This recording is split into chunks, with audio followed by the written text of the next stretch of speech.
What are some typical job options in data science?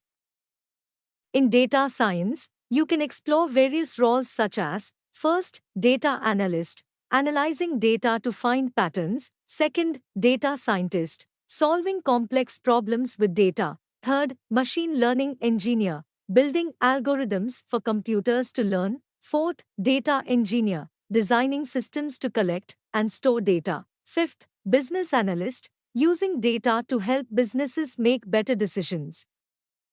Explain the role of a data architect. A data architect plans and designs how data should be stored, organized, and used. They create blueprints for data to ensure it's easily accessible and usable. How are classification and regression different from each other?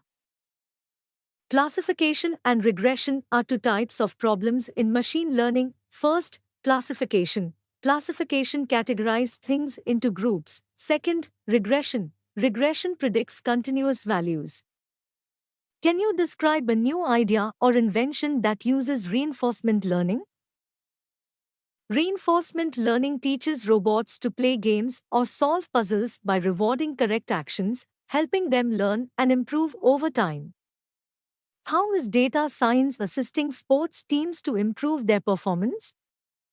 First, analyzing player performance to improve skills. Second, analyzing opponent strengths and weaknesses. Third, monitoring player health to prevent injuries.